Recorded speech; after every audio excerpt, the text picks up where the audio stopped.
ज्या शरदचंद्रजी पवारांनी मुख्यमंत्र्यांना पत्र लिहिलं त्या शरदचंद्रजी पवारांना माझे काही प्रश्न आहेत. पवार साहेब, ज्या पुणे शहरामध्ये 1-2 दिवस असे जात नाहीत की कोयता गँगच्या माध्यमातून हत्या होत नाही. आजच एका IT इंजिनियरची एका मुलीची हत्या झाली कोयत्यानं. राजगुरुनगर मध्ये मी मगाशी उल्लेख केला, 8-9 वर्षाच्या 2 मुलींची हत्या राजगुरुनगर मध्ये झाली.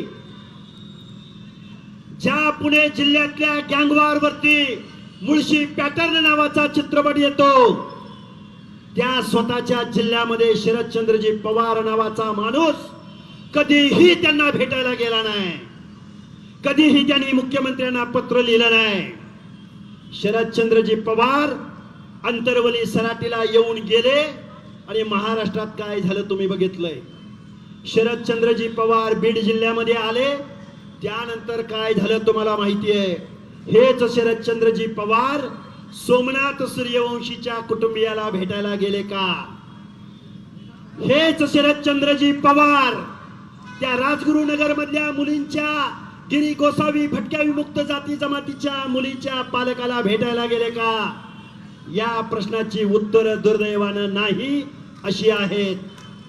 म्हणजे बाबांनो, राजकारण आणि राजकारणाच्या माध्यमातून जर आपल्या नेतृत्वाला टार्गेट केलं जात असेल तर तुम्हाला आम्हाला रस्त्यावरची लढाई सुद्धा लढावी लागेल. काही माणसं बोलली, खाजगीत बोलली, ते आता नाव घेत नाही, म्हणे धनंजय मुंडेंना पालकमंत्री नाही पाहिजे. का बरं नाही माहितीये का? काय त्यांच्या घरी आम्ही जायचं का म्हणे आमची कामं घेऊन?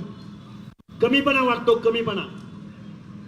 यांच्या नेतृत्वाखाली आम्ही आमच्या बीड जिल्ह्यात काम करायचं का? तसेच धाराशिव जिल्ह्यामधली लोक आम्हाला पालकमंत्री नको.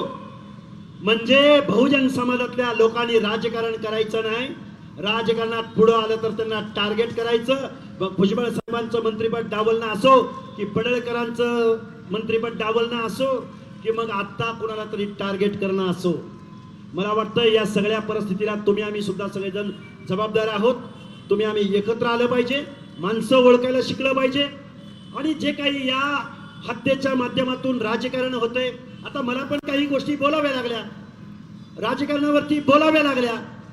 कारण बोलण्याचं कारण असं आहे की एका गंभीर घटनेचं लक्ष या 2 माणसांनी, काय झालं, जरांगे नावाचा माणूस, कुठलाही अभ्यास नाही, कुठलंही एकमेकाबद्दलचं काही आरक्षणाबद्दलची कसलीही माहिती नाही, तो माणूस चन्ना टन्ना म्हणून नेता झाला. कडे कडे से जाएंगे, डांबरी डांबरी से जाएंगे. पुन्हा काय म्हणला, काल परवा घरात घुसेंगे, घरात घुसून मारेन. बोलावं लागतंय, दुर्दैवाने बोलावं लागतंय. तो काय बोलला, तिकडनं परभणीची लोक येणार, इकडनं धाराशिवची लोक येणार आणि घुसणार. मग काय याच्याकडे पायदळ आहे, घोडदळ आहे, याच्याकडे काय तोप गोळे आहेत?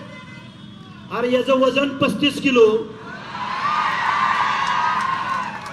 याचं वजन 35 किलो आणि म्हणतोय घुसून मारीन. मला वाटतंय या लोकांच्या, हे बघा काय झालं, चन्ना टन्ना म्हणत होता त्यावेळी त्याची चन्ना टन्नाची जागा घेतली अण्णानं. काय झालं नीट ऐका, विषयाचं गांभीर्य मलाही जाणीव आहे त्या गोष्टीची.